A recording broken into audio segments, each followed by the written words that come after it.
Isang magandang umaga po sa ating lahat. Ako po si Doc JD at nandito na naman po tayo sa Kwentong Likas Yaman tuwing Miyerkules. At ang ating pong papaksain at ang ating panuuhin ngayong umaga ay ipapakilala po ng aking katuwang na si Doc Letty. Doc Letty. Hello, magandang umaga sa iyo, JD. Nakapula tayo pareho. Parang ang saya-saya, magpapasko na, no? Konting bilang na lang. Celebrations na namang muli. Sa ating mga taga-sunod at taga-subaybay, isang magandang umaga sa inyong lahat. Salamat at lagi kayong nandyan. At muli, may bago kaming panauhin na ikinagagalak naming makasama ngayon dito sa Kwentong Likas Yaman. Ako nga pala si Doc Letty, ang katuwang ni Doc JD. Ipapakilala ko sa ang ating panuuhin. Siya ang Senator of Junior Chamber International at 2009, President ng JCI Quezon City Capital. And then Senate JCI trainer din siya. And dati siyang empleyado ng gobyerno. Pero lumipat siya sa isang private agency and ang kanyang position ay sadyang hyperactive. Marami siyang dynamic na galaw at nakiki-interact siya sa maraming tao dahil sa kanyang pagiging head ng corporate social responsibility projects ng Universal Harvester, isa sa mga pinakamalaking kumpanya na nagsusupply ng mga gamit para sa mga magsasaka. At syempre dahil magsasaka ito, pagmamahal sa magsasaka ang ating tatalakayin ngayon. Kaya't siya nga rin ang ating Universal Harvester Incorporated Official National Project Director. Ang proyektong ito ay tinatawag na To Farm. Matagal na kaming magkakilala ni Director Sunny at ngayon ay privilege natin dito sa Kwentong Likas Yaman na makasama siya upang bigyan tayo ng kaliwanagan at palagay ko kumbinsihin ang marami nating mga magsasaka na ang puso ng UHI at ang To Farm ay upang itaas ang ating pinakamamahal na backbone ng ating bansa sa agrikultura. Ito ang ating magsasaka. So, bati ka, Director Sunny. Magandang araw po sa inyong lahat, sa mga nakikinig, Dr. Letty, Madam. At salamat po sa sa inyong imbitasyon para makasali sa inyong programa. Ayan. So, dahil nabanggit ni Doc Letty na ang ating papaksain ay ang proyekto, kaya ang ating panuuhin ay si Director Sonny Gingab. So, ang ating topic o paksa ay To Farm Project. So, ang unang katanungan, syempre, ay ipaliwanag ni Director Sonny, ano ba itong To Farm na project ninyo under Universal Harvester? Ang To Farm po ay isang proyekto po ng Universal Harvester noong 2012 pa. Ang ibig po sabihin ng To Farm is the Outstanding Farmers. Or sa mas kumpleto po na pangalan, the Search and Award for the Outstanding Farmers of the Philippines. Ang handikain po nitong programa na to ay kumuha ng mga farmers sa iba't ibang parte ng Pilipinas para maparangaralan at makilala din ng publiko sa pamamagitan ng pagbigay nila ng nominasyon. At the same time, sa pagpapublish din po ng kanilang mga ginawang trabaho sa kanilang pagsasaka or kanilang hanap buhay na may kinalaman sa agrikultura. Ito po yung nangyayari na since 2012 at ito na po yung pang-anim namin na To Farm Search and Award na ginawa under Universal Harvester Incorporated. And meron na po kami mga winners before na umabot na po ng mahigit 200 na. Sama-sama na po from 2012 up to 2018 at hindi pa po kami tumitigil. Up to now, nakumuha pa rin ng mga nominasyon para magkaroon po ng panibagong or pang-anim na To Farm Search and Award na mangyayari po next year. Oo nga medyo naudlot tayo nung pandemic, parang may gap tayong hindi nagawa dahil syempre wala naman tayong magagawa talaga dahil hindi pinalalabas ang mga tao at kailangan medyo maglaylo tayo. At palagi ko kailangan ding magpahinga ng ating kalikasan sa sobrang dami ng ginagawa ng tao sa kanya, sa natural systems natin or sa ating mga likasyanan. Pero ang aking itatanong naman ay, meron na lang, ito na yung 6th year niya, 2012 na siya. At every 2 years ito, Director, no? Ang kanyang parang ang time ng reckoning would start mga first year, tapos yung awarding and recognition would happen on the second year. Tama ba yon? Opo, tama po. Pero ang nangyari po kasi nung umpisa, nung ginawa po itong proyekto na to noong 2012, 2013, and 2014, nagkaroon po na magkakasunod na taon talaga na yun din po yung awarding. Which is medyo nahirapan po ang kumpanya noon, including yung partners namin, which is JCI Philippines. So ang nangyari po after 2013, nagkaroon po ng 1-year gap at naging 2016 na instead of 2015. Then ganun din po yung sumunod doon.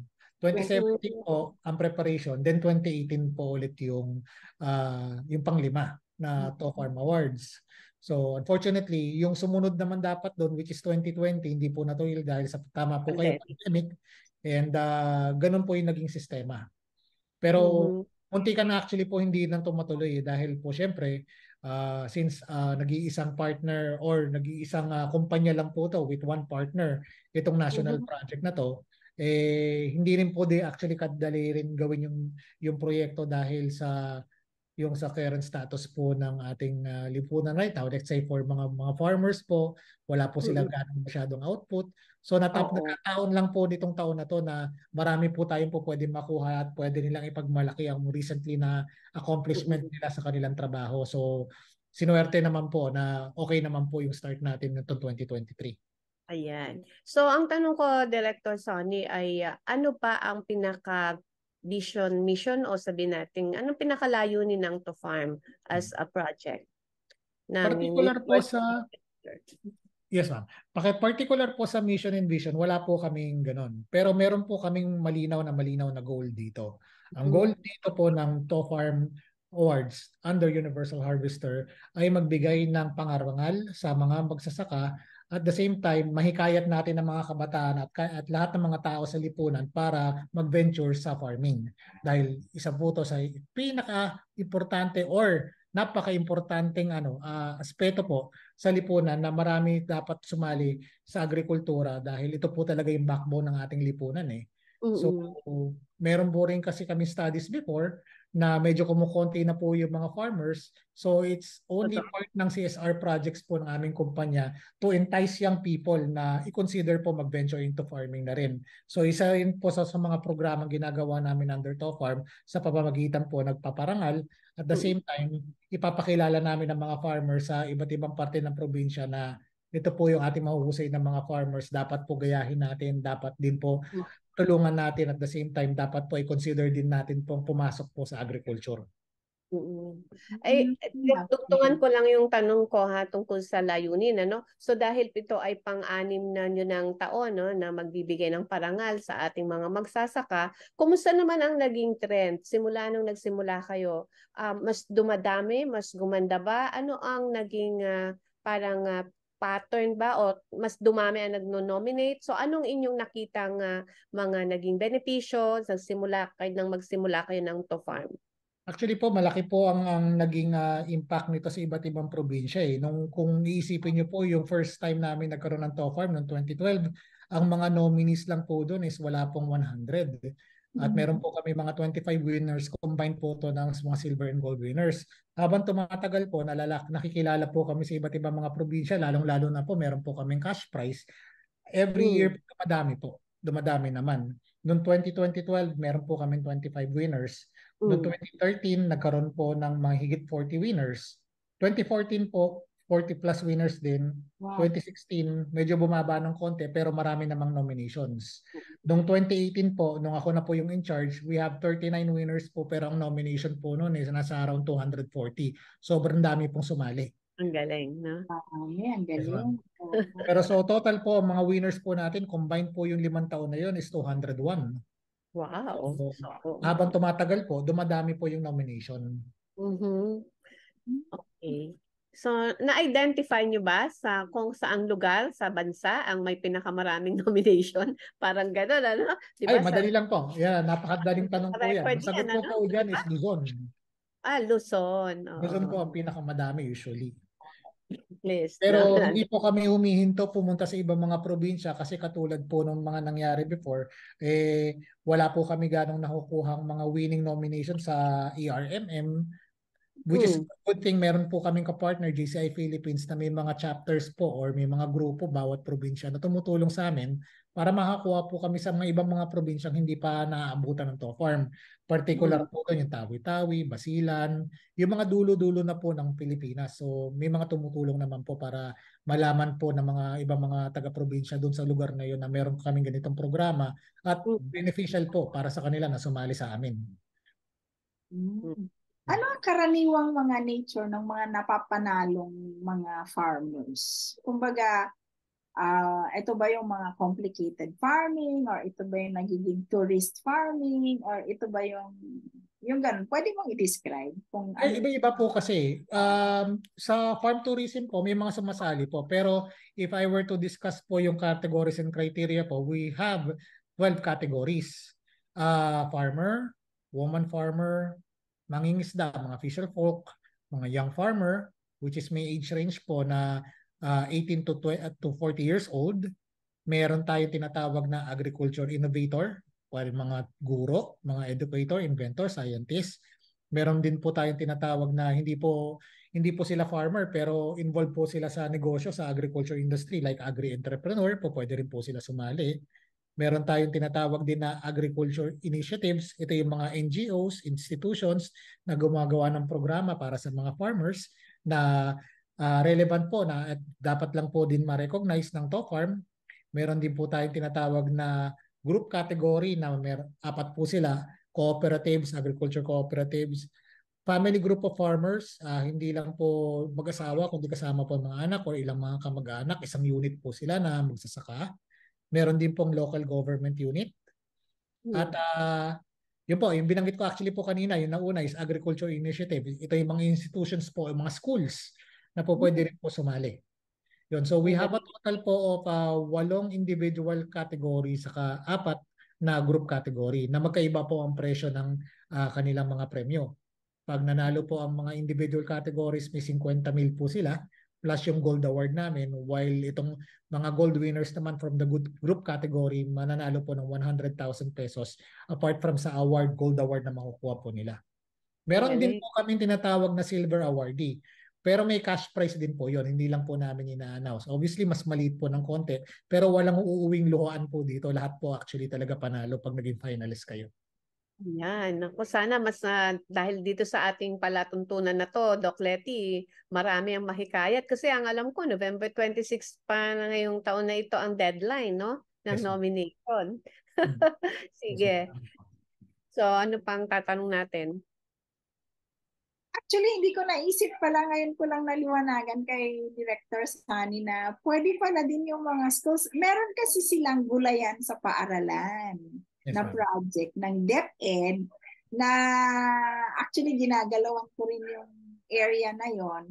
Kasi yung project na yon ng gulayan ng DepEd sa gulayan sa paaralan ay para sagutin ang problema ng mga kabataan natin na sa elementarya lalo yung malnutrition. So may mga stunting. So ngayon nagkaroon ng mga partnerships, yung mga ibang ka-collaborate ko, nag-enhance ngayon ng training on organic agriculture at nag-focus sila sa mga ibang schools. Tuloy-tuloy yung DepEd project na yon. Kaya lang, para bang medyo low profile. Pero nung ma-enhance na ito ng kasama yung certain people sa UP tsaka sa CIRCA, may mga schools na nag-stand out. So I guess yun may invite ko para sumali dito. Sige. No? Actually, may mga sumali na po ng mga schools sa ibang bansa, sa ibang probinsya. Meron ay na. talaga? We have nominees na. May 4 na po sila. Ay talaga? O di meron dito sa Laguna isasali. Yeah, sali po natin sila.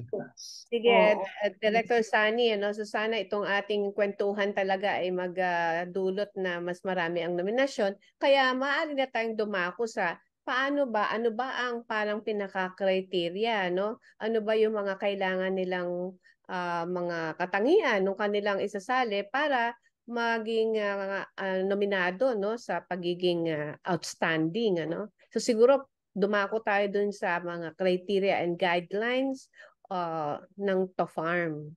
Sige po, ma'am.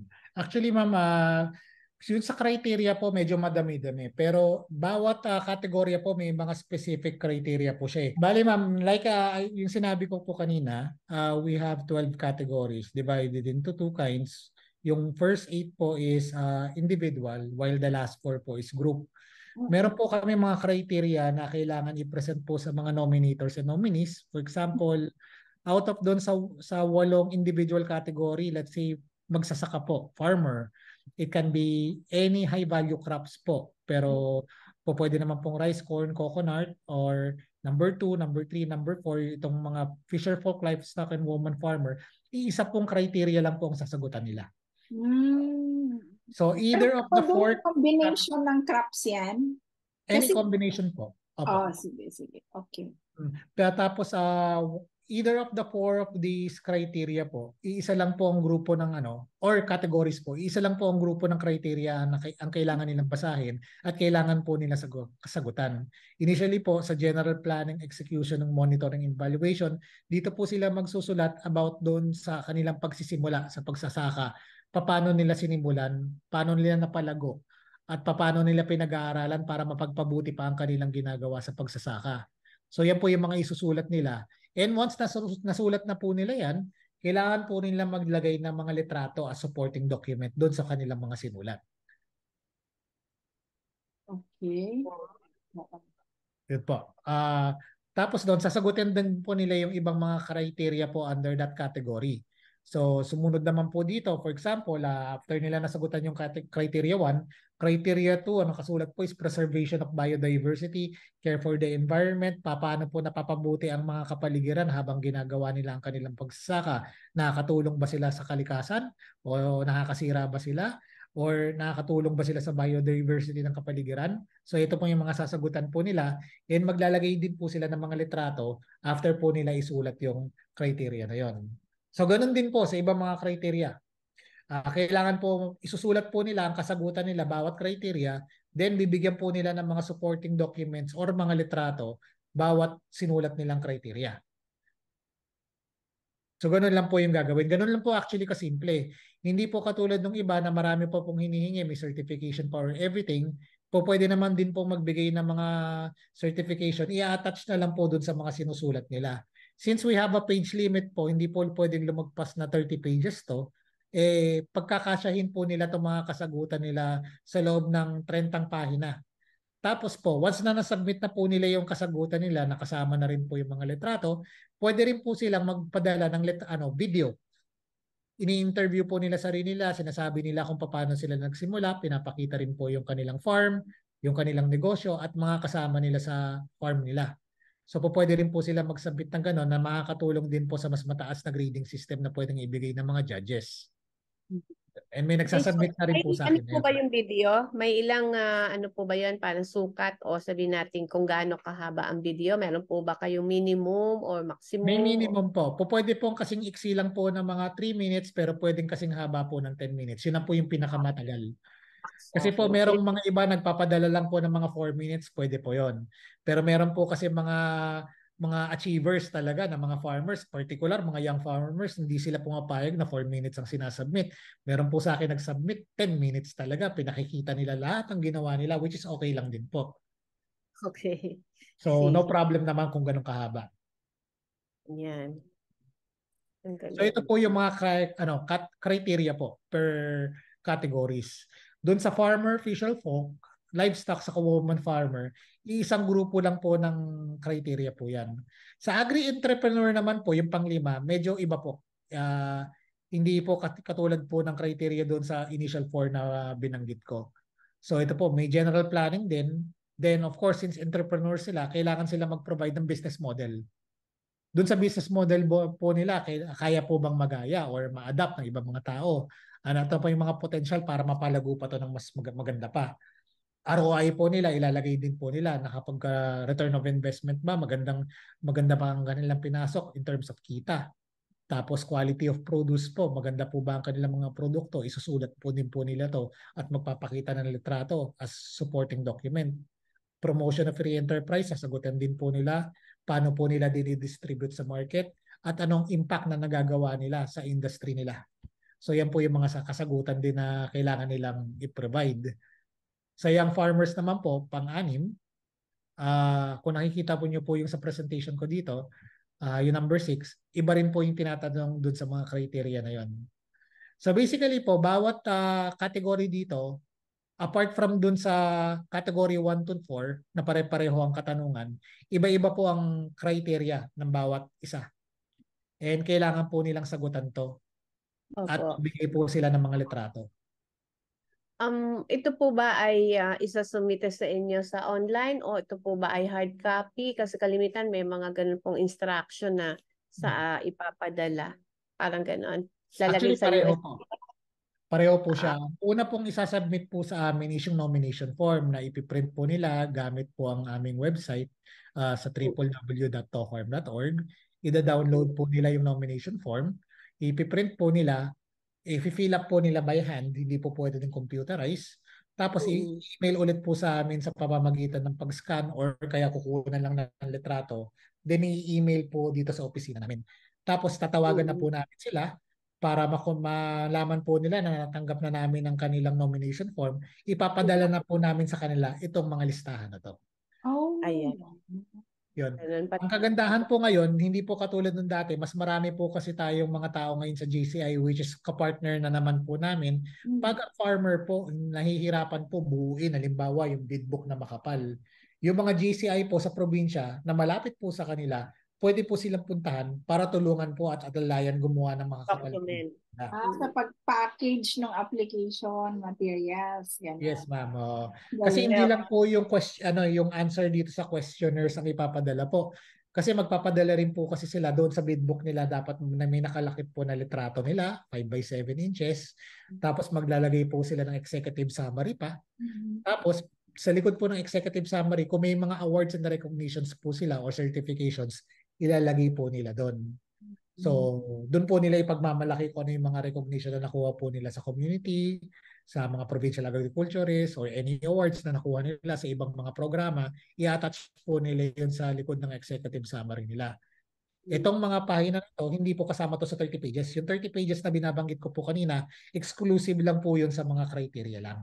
Oh, okay. Yun. So, I think that's more than enough pages po to go about. And tama-tama lang po para sa mga farmers na gustong sumali. Kasi masyado na pong madami yung more than 30. So, ito sa mga po. Tapos may video pa po silang isasubmit eh. So, malaking tulong na rin po yun.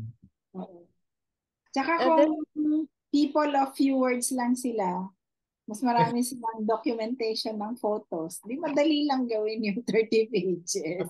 Opo. Saka isa po, gusto ko lang po idagdag. Halimbawa po, people of few words lang sila.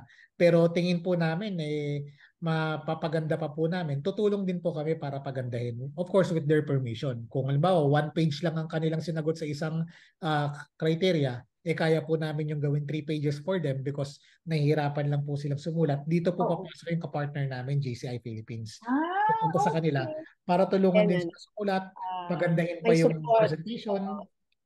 So, hindi matatakot ang farmer kahit na medyo hirap siya sa language. Kung may mag-a-assist na JCI, gano'n. Ang galing. Kaya nga po eh. Kaya ganun po yung bagong sistema namin right now. Submit po muna sila nang wala mo ng bid book.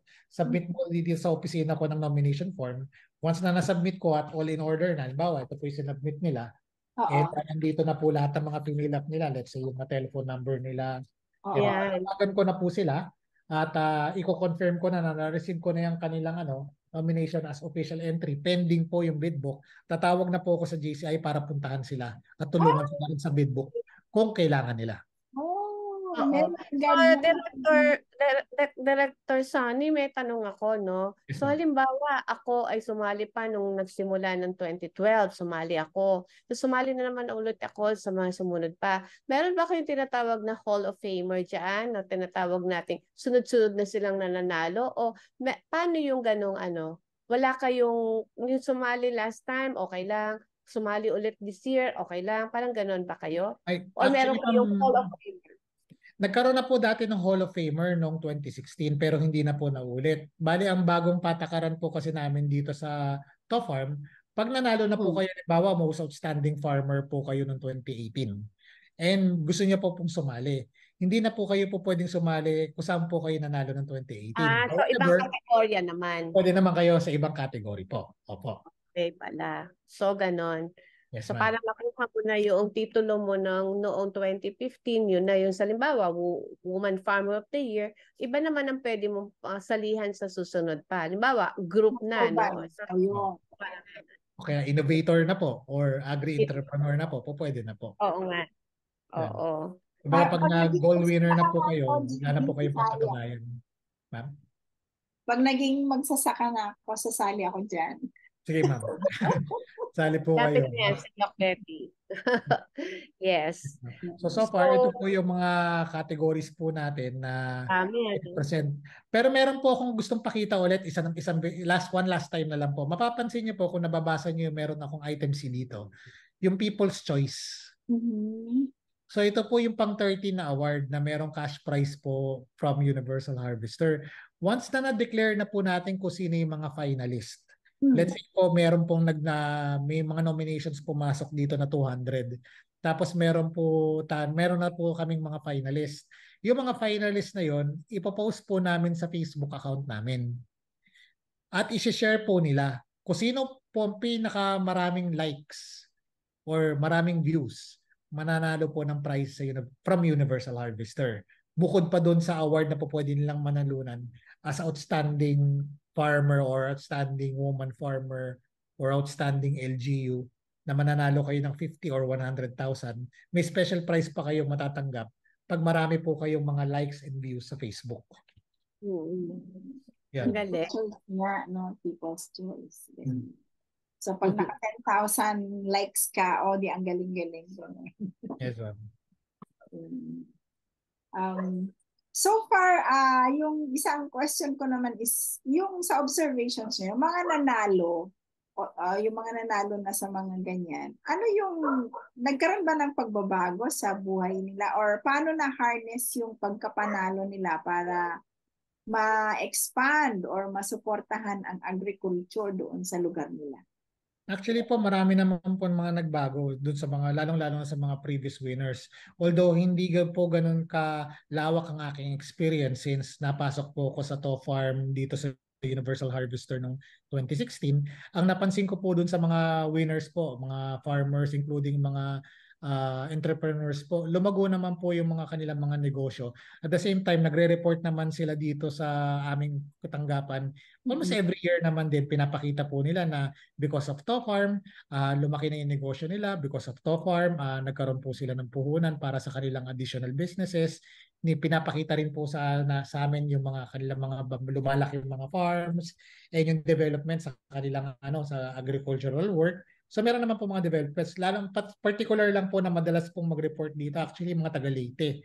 Kasi since ang Universal Harvester and TOFarm naging involved nung pagtulong sa mga farmers, particular doon sa Typhoon Yolanda kung naaalala niyo po.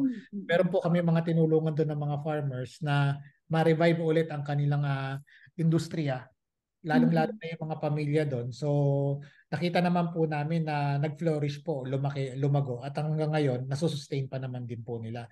So we maintain naman po mga contacts doon sa mga previous winners. To be frank sila po gusto ulit sumali pero we encourage them sumali sa ibang mga category kasi nanalo na sila before eh. So we're in good communication naman po with the previous winners and in terms of development and lumalaki naman po ang kanilang hanap buhay. Ayan. So, Sunny, dahil kayo, sabi mo nga, iisang kumpanya kayo, no? Universal Harvester. So, parang yung lahat ng inyong mga resource, ibig sabihin, yung inyong mga lahat na pampanalo, wala kayong outside, kumbaga partner, no? Parang solo ninyo as a Universal Harvester lang talaga ang proyekto. So, talagang may naka-earmark na kayong budget dyan. Malaki din ang naging budget nyo, no? Para dyan, no? Pero ang tanong ko nga ay, okay lang ba sa inyo yon na ang laki-laki ng inyong budget for that project? Okay Kayang lang. isulit? Okay lang po. Kasi mabigat po ang advocacy ng aming presidente. Ang presidente po namin na si Dr. Milagros Onghao. Siya po ang CEO ng Universal Harvester. And kung makikilala po niyo po siya, since this is her company na nagbibigay ng mga murang fertilizer, quality products po para sa mga farmers, mahal na mahal po niya talaga yung mga farmers sa iba't ibang probinsya. And it's only right actually para sa kanya na magbigay ng programa na makapagbigay ng recognition sa kanila, and to the point na kami lang talaga. Wala kaming ibang ka-partners apart from JCI Philippines, of course. If in terms of finances, Universal Harvester lang po. Kasi maganda po yung wala po nakikialam. At the same time, direct po kami ron sa mga ibang mga clients eh. And part talaga ng aming kumpanya is magkaroon ng connection with the farmer. So kami talaga ang lumalapit sa kanila para dito sa programa to. Pero po, meron po kaming kapartner JCI Philippines na sila naman po yung workforce po namin. Sila po ang aming kumbaga workforce or yung aming kanang kamay pagdating sa mga probinsya na lumalapit din para i-promote itong programa na to. Hindi namin po actually magagawa dito ng madali nang wala sila eh. Yun, so Oo. simula po noong 2012 up to now, sila pa rin po ang kapartner namin, and most likely po hindi po namin sila rin mapapalitan dahil sila lang po talaga yung masisipag na kasama po namin na sumusuporta sa advocacy for the farmers. Mm-mm. So, dahil nga naipaliwanag mo na sa atin yung criteria, ganyan, no? So, ano pa mga iba pa ninyong proyekto aside from to farm? So, medyo magano lang tayo ng konti para mas madagdagan yung impormasyon na bahagi natin sa ating mga taga-subaybay. Kung ano pa ang iba pang proyekto ng Universal Harvester. Sige, Pero mamaya magpapakita babalik ko po ulit sa inyo. Andiyan na si Doc Letty. Okay. Okay lang ma'am, pakita ko po sa inyo. Opo. Yes. Sige. Magaling na siya mag-share. Marunong na po ako because of you, marunong na po ako mag-share. Ayan. Okay, nakikita Ayan, niyo po. wow. Okay, ma'am. Ito po ang sa Universal Harvester po, ito po yung pinaka-umbrella project po talaga under my department, the CSR department, the TOFARM or the Search and Award for the Outstanding Farmers of the Philippines na ginawa namin since 2012. Isa po to sa maraming proyekto na ginagawa po namin, at since we're in a serious business of advocacy for the farmers, nagsanga po to sa iba't ibang mga proyekto. Simula po nang nagawa namin itong TOFARM Search and Awards, marami po kami nagawang sub-projects na nagko-complement din po sa kumpanya, at the same time nagko-complement dito sa project na to. So papakita ko lang po sa inyo page by page, no? After po na nagkaroon po kami ng TOFARM noong 2012, na-expand po ng aming presidente si Dr. Milagros Onghao yung ibang mga advocacy work niya for the farmers by supporting yung mga programa ng bawat probinsya. Ito po, dito po sa slide na to, meron po siyang na-develop na program with International Plant Nutrition Institute na kasama po niya yung iba't ibang mga cacao farmers sa iba't ibang probinsya para gumawa ng mga programa mapalago ang kanilang negosyo. Mga din po after ng TOFARM na nagkaroon ng partnership with mga Japan groups, no, partnership with eSupport Link Japan na gumagawa po ng mga software and mga program and mga videos po on how to become a farmer para sa mga bata. So this is accessible unfortunately sa Japan, and we're still waiting na magkaroon ulit dito ng access na meron din po ng mga English or Tagalog version. Pero initially ito po yung dito po nag-start yung partnership with Dr. Mila sa eSupport Link. So it's just parang informative programming and video making para sa mga bata so they could learn kung gaano kaimportante yung farmers sa lipunan. And also connected sa TOFARM, ma'am, yung kinuwento ko po kanina, nagkaroon ng mga typhoons before.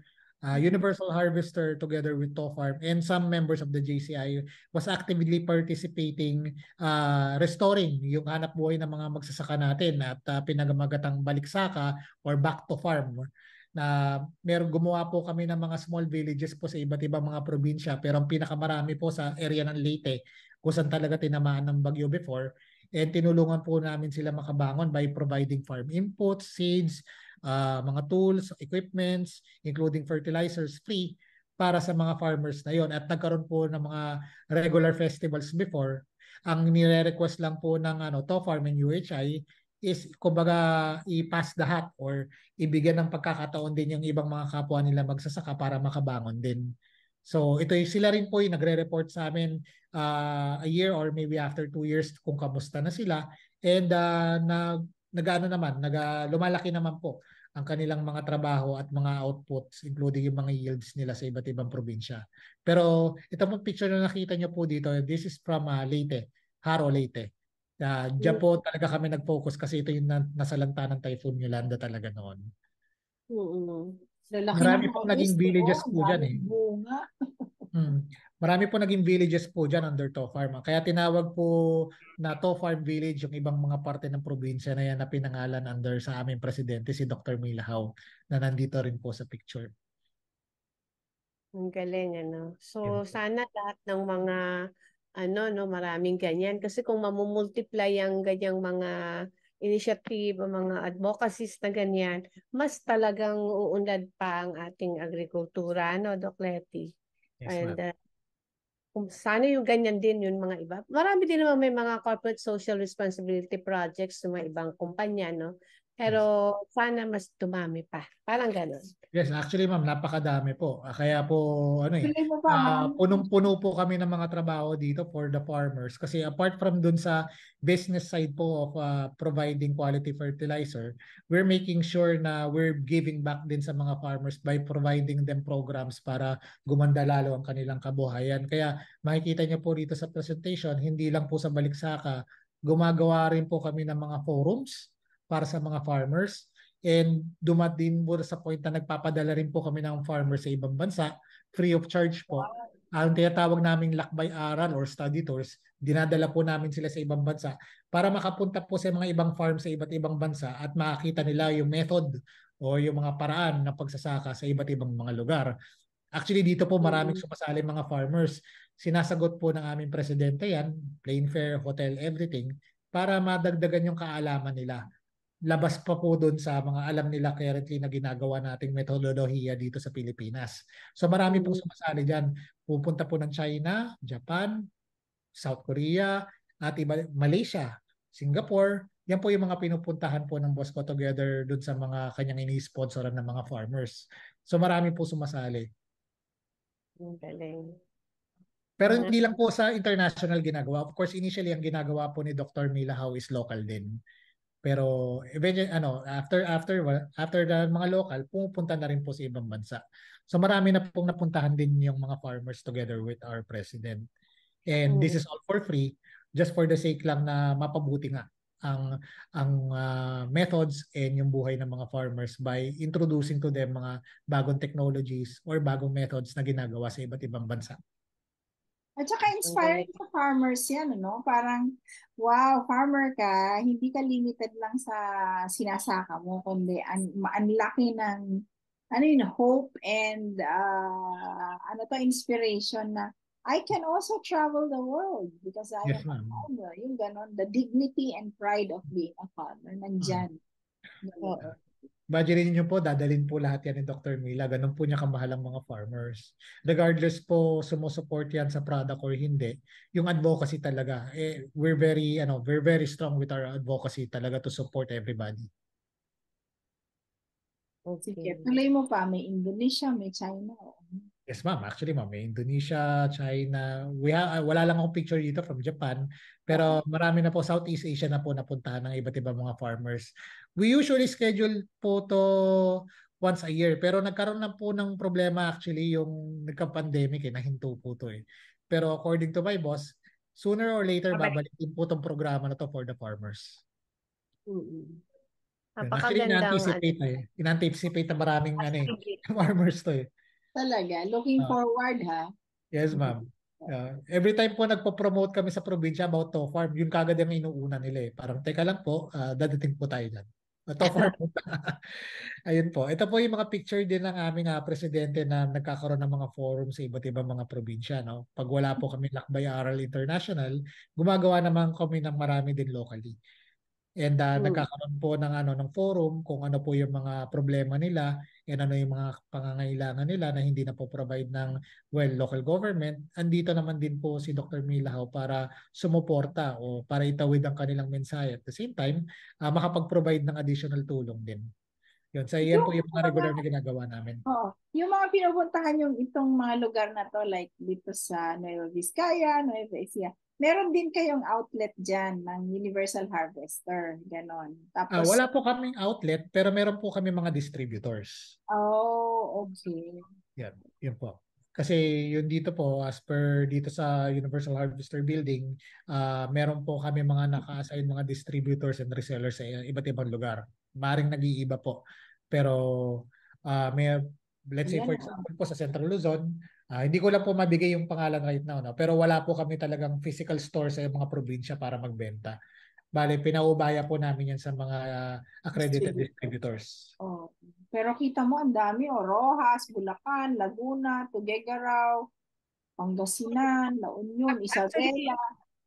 Ang tinanong ko nga, Doc Letty, kung ang Universal Harvest ay mas marami na ngayon ang kino-commercial nila ng mga organic fertilizer. Kasi nga, di ba, alam naman natin ang impact ng mga synthetic fertilizer sa ating microbial flora ng soil.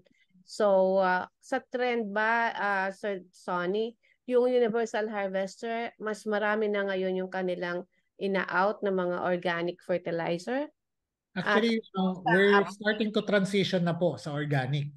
Since hindi naman natin po pwedeng eliminate yung mga current products right now kasi yung current needs talaga ng ng mga farmers like say mga urea, yung mga triple 15, it's still a requirement talaga sa mga farmers eh. We're slowly transitioning na sa organic. So, ayun po ang magandang natin kasi alam naman natin na nasisira talaga din ang microbial flora kung mga synthetic yung mga ginagamit natin sa ating lupa, no? At may pag-aaral na rin na kailangan talagang i-rehabilitate na ang iba nating mga lupa dahil nga sa katagalan na ng paggamit ng mga synthetic. So, yun yung aking naitanong. Hopefully sooner or later magkaroon na kami ng full transition din dyan. Ayan. Sige. Thank you for that, Sir Sonny. Yes. Actually, ma'am, to continue po, apart from dito sa programa na to, this is all under TOFARM po and Universal Harvester combined. Yung diniscuss ko po sa inyo kanina na nagsanga-sanga to ng maraming proyekto, ito isa pa tong TOFARM project din. Since ang aming presidente she's a very artistic person, no? Mahilig siya sa music. Gusto niyang i-expand pa yung aming advocacy for the farmers by creating awareness by the use of film. So 2016, we created the TOFARM Film Festival where we invite all directors, movie directors to present to us a script about farmers for a movie, full-length movie, regardless of any genre. And pag nagustuhan po namin, we will provide you a grant to make that movie. So marami po kami binigyan ng grant before. Ang kinuha po namin is 6. Then nagkaroon po kami ng sarili naming film festival. Similar po sa Metro Manila Film Festival. May mga kung sino po yung outstanding movie namin, outstanding actor, outstanding actresses. So expand po kami sa ganyan. Nakapanood ako dyan, Doc JB. May napanood akong 3. Tapos ang best actor yata dyan, Sunny, si Bembol Rocco. Tama ba? Yes po, sa What Home Feels Like, that was 2017 TOFARM Film Festival. Oo, pero ang isang favorite ko doon, yung sci-fi movie na Alimuom, yun yung naging... Kita, kay Director Kit Sikat po, Alimuom.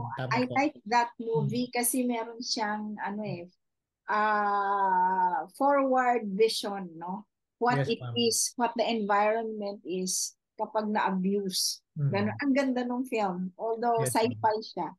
No? Wow. Pero hindi siya yung outstanding movie. Napanood ko yung best movie, yung yung sa Japan. Tanabatas Wife. Tanabatas Wife. Napanood ko yun. Yes, ma'am. 3 yung napanood kong movie dyan. We have right now, ma'am, hindi pa rin. Ha? Ay, ma'am, hindi na po.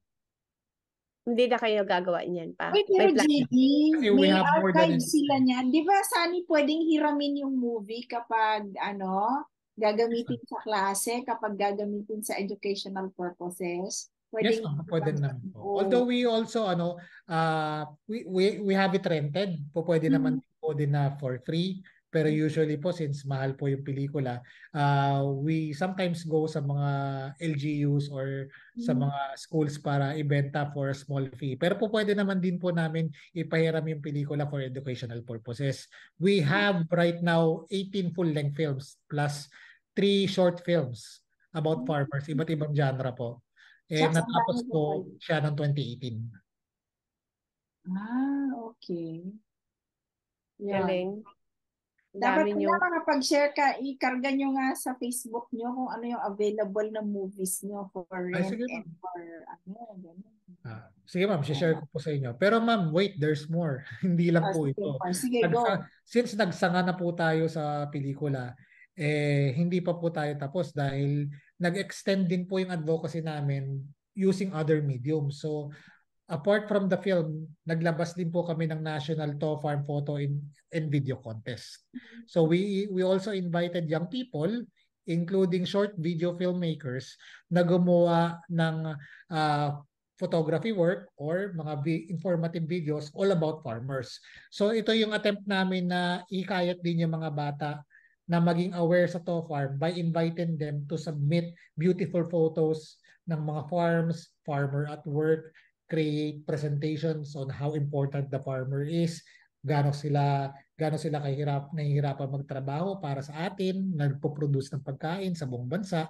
So we involve them by using this method or this medium. Marami pong sumasali. Last po na ginawa namin yung infomercial and photo contest was 2018. We had more than 500 entries. Wow. Ang dami. Because ang category po nito is napakadali lang. Ang category po namin is yung non-DSLR. You could use your iPhone, pumunta ka lang sa bukid, and magandang thematic ang shot mo, pwede kayo manalo ng 40,000 pesos. Just using your phone. Imagine nyo yan, just using your phone. Oo. Now for the DSLR category naman, ito naman yung professional photographer na gumagamit ng malaki, ganun din po ang team. Bahala sila kumuha kung saan farm nila gusto, basta maganda ang presentation at magagamit namin yung photo as good representation of a farmer in action, mananalo naman po sila ng 50,000. And lastly, yung gumagawa ko ng mga video, informative video, promoting the importance of farmers at nagustuhan po namin, you will win 60,000 pesos. So, Talagang marami budget for pa that. to, ay, buhay pa tong contest na to, Sunny? Actually, ma'am, it's being studied kung i-revive namin. Pero the last time na ni-revive po namin to was 2018 during the 2018 To Farm Awards. Oo. Pinagsasama po namin to with the To Farm Awards and itong proyekto na to eh.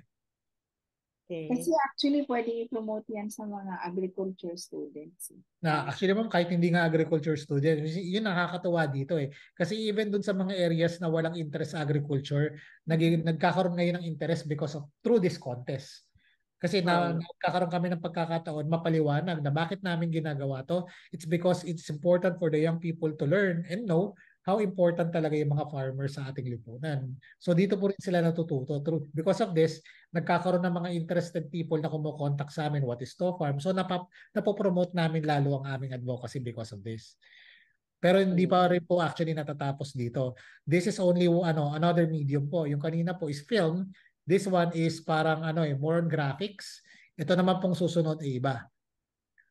Songwriting naman. Wow, songwriting. Ayan, nagkaroon din po kami ng project noong 2017. This is a one-time project na ginawa noon during that year na nag-invite kami ng mga song composers to create songs about farmers, different genres. Si Noel Cabangon, no? Yes, ma'am. Nandyan siya. Okay. Yes, ma'am. Nandito rin po. Pati sila Bayang Barrios nandito.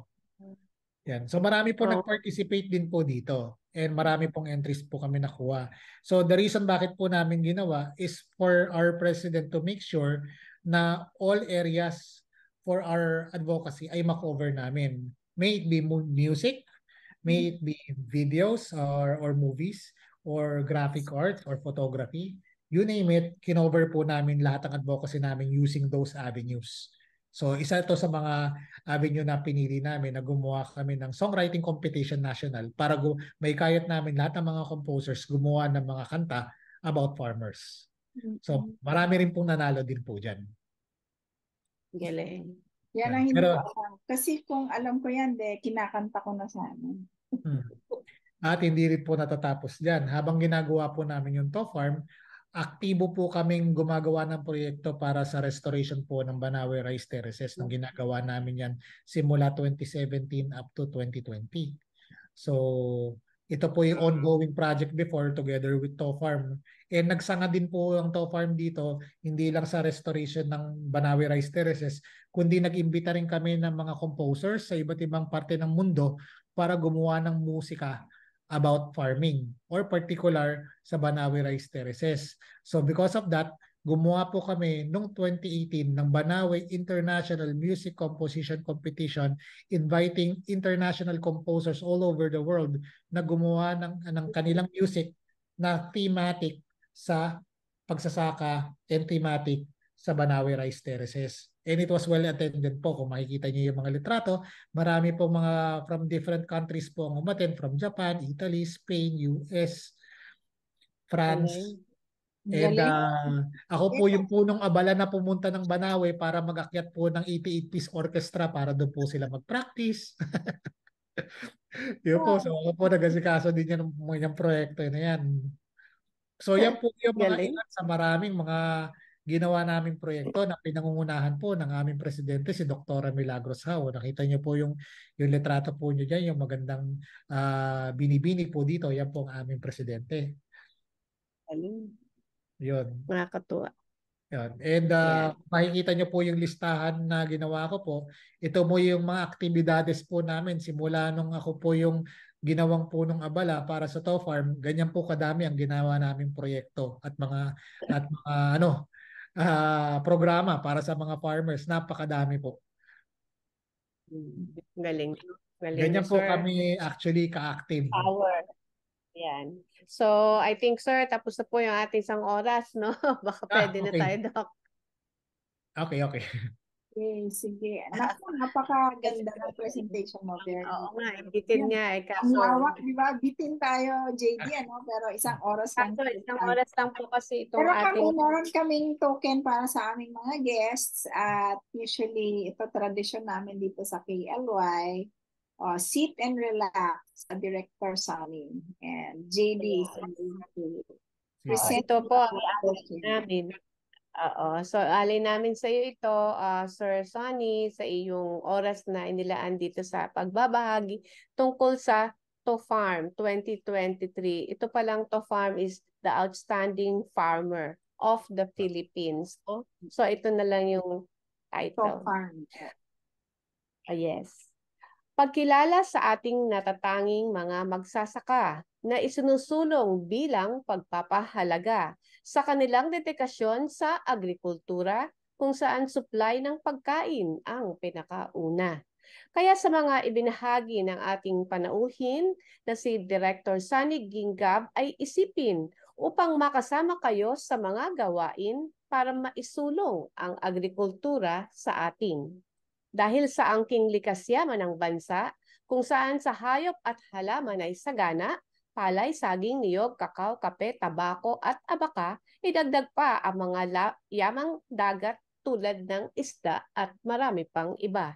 Kaya ang agrikultura ay napakahalaga. Kabuhayan ng mga tao ay dito nakaasa. Subalit bakit nilang marami pa rin ang nagdurusa? Naghihikahos at salat pa rin sa pera. Sadyang may advocacy ang dapat maiangat para agrikultura natin ay tumaas ang antas. Isang paraan ay ang tunay na mahikayat, bigyang pansin ang mga taong pagsasaka ay isinasapusong ganap. Kaya nais nating pasalamatan si Director Sonny Ginggab na direktor ng proyektong TOFarm. Siya rin ang pinuno ng Corporate o Social Responsibility o CSR ng Universal Harvester na sa agrikultura ay siyang nagpapaunlad. Kaya sa ating mga taga-subaybay, isulong natin ang proyektong TOFarm ng sabay-sabay. Pumili tayo ng mga natatanging magsasakang hindi sasablay. Sila na sa kanilang dedikasyon at sipag ay sadyang nagtagumpay. Kategorya po ng pagkilala ay sabihin may individual at grupo na pwedeng pasalihin. Nasa social media ang impormasyong kakailanganin. November 26, 2023, ang petsang nominasyon ay pwede pang tanggapin. Salamat po, Happiness. So yan po ang tula natin para sa ating paksang To Farm. At hinga natin si Sir Sunny ng kanyang inspirational message para sa kaniyang paksang To Farm. Yes, Yan. marami po salamat ma'am sa inyong napakagandang tula. And again po sa mga nakikinig po dito sa programa na to, sana po mahikayat po namin lahat ng mga farmers sumali because napaka-importante nitong programa na to para mahikayat natin ang mga tao magbigay ng importansya sa trabahong ginagawa nyo, no? And iniimbitahan ko po lahat dito ang mga farmers, mga cooperatives, including LGUs po and yung mga young farmers na sumali po dito sa TOFARM or the Search and Award for the Outstanding Farmers of the Philippines. Ang mga detalye po makikita nyo po sa aming website sa www.tofarm.org. At mga makikita nyo rin po yung mga rules, guidelines, including the nomination form na ipapadala nyo.